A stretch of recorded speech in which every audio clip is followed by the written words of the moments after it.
लग ही नहीं रहा कि हमें अशोक चक्र मिला है, क्योंकि हमारे उसके ज़रिए हमारे साथ कोई भी सम्मान ऐसा हमें मिला नहीं है जिसके ज़रिए हमें मिला पता चले कि हमें अशोक चक्र मिला गया। हाँ, उन्होंने हमें मेरे हस्बैंड को किया है सम्मानित अशोक चक्र से, इससे हमें बहुत गर्व है, लेकिन अभी तक हमें उसके रिलेटेड हमें लगा ही नहीं है कि हमें अशोक चक्र मिला है।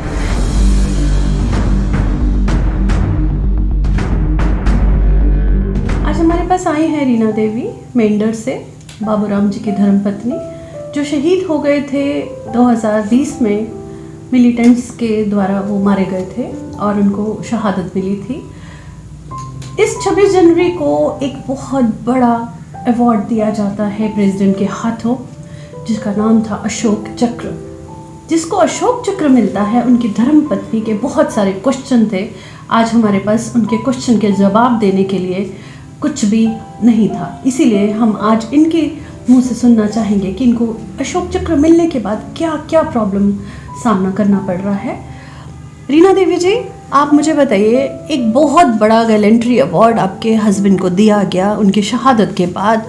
26 जनवरी को प्रेसिडेंट के हाथों से आप गए थे दिल्ली में वो अवार्ड लेने के लिए, तो कैसा लग रहा है अशोक चक्र जब आपको मिला?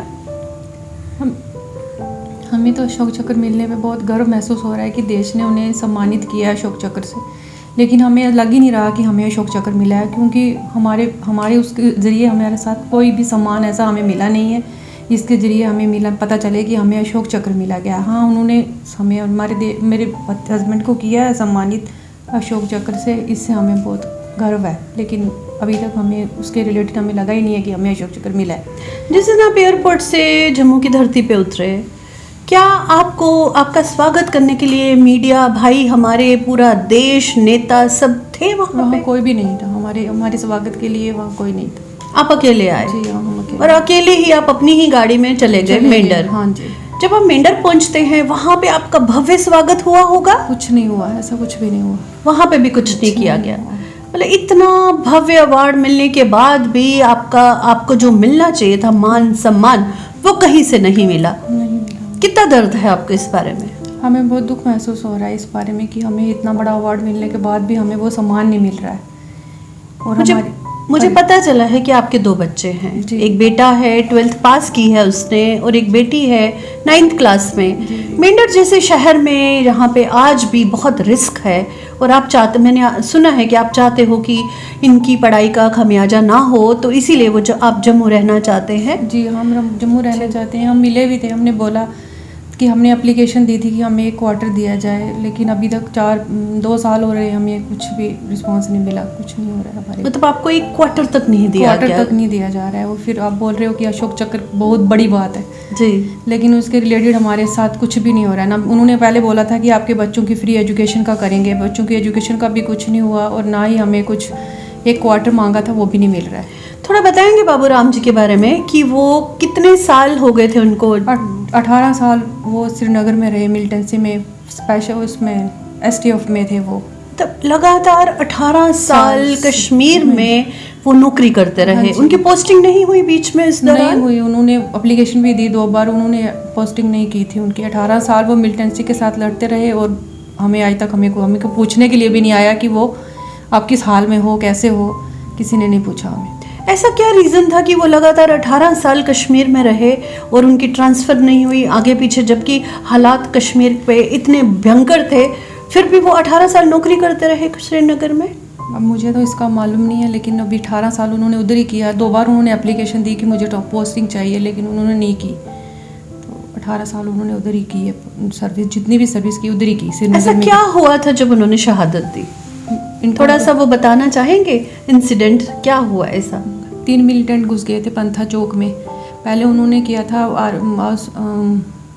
CRPF पे हमला किया, फिर वहाँ से भागे, वो मोटरसाइकिल पे जा रहे थे, तो फिर इनको इन्फॉर्म किया गया वहाँ से, तो ये अपने टीम लेके गए वहाँ, तो 3 मिलिटेंटों को भी मारा था इन्होंने, तो उनकी शहादत वहीं पे हुई। मिलिटेंट ने फायर किया था, तो वहीं शहादत हो गई। हाँ जी। जब आपको पता चला तो आपके दिल पे क्या बीती? छोटे छोटे बच्चे आपके।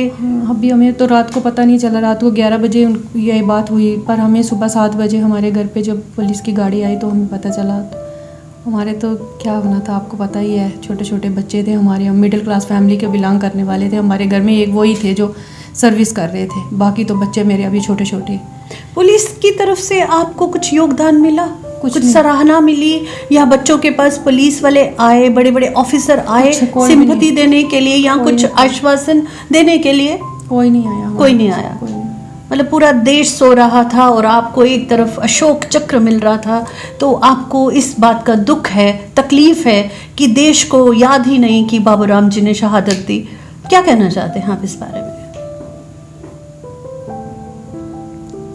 कुछ नहीं कह सकती मैं। इनकी आंखों के आंसू बता रहे हैं इनकी दर्द भरी कहानी कि इतना बड़ा अवार्ड मिलने के बाद वो मेडल जो है वो एक दीवार पे सजा दिया जाता है, और उनकी धर्मपत्नी एक गवर्नमेंट क्वार्टर के लिए तरस रही है, बच्चों के लिए फीस की गुहार लगा रही है कि फ़ीस माफ़ की जाए क्योंकि जवान बच्चे हैं, उनकी उम्मीदें हैं।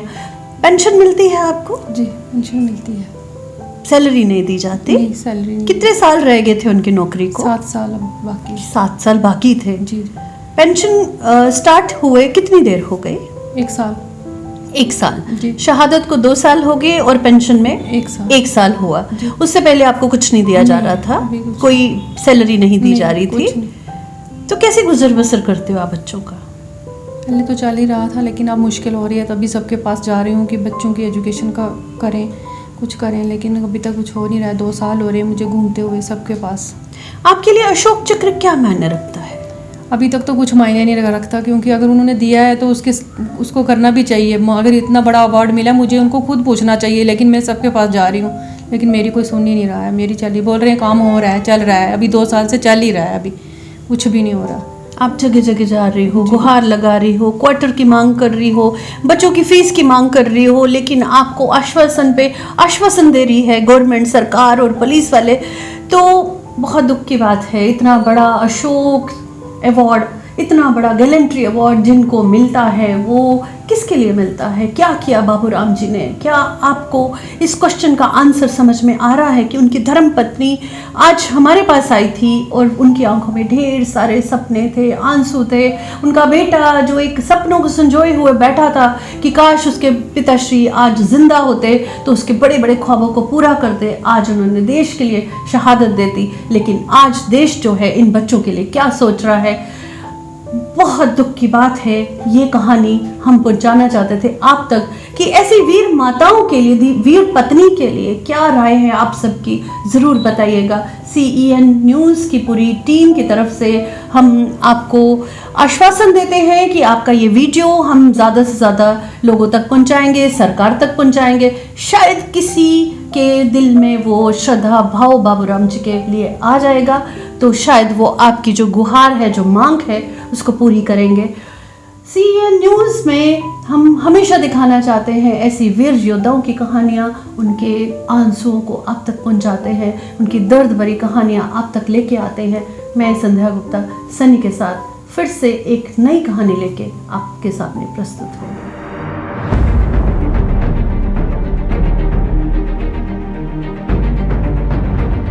हमें लग ही नहीं रहा कि हमें अशोक चक्र मिला है, क्योंकि हमारे उसके ज़रिए हमारे साथ कोई भी सम्मान ऐसा हमें मिला नहीं है जिसके ज़रिए हमें मिला, पता चले कि हमें अशोक चक्र मिला गया। हाँ, उन्होंने हमें मेरे हस्बैंड को किया है सम्मानित अशोक चक्र से, इससे हमें बहुत गर्व है, लेकिन अभी तक हमें उसके रिलेटेड हमें लगा ही नहीं है कि हमें अशोक चक्र मिला है।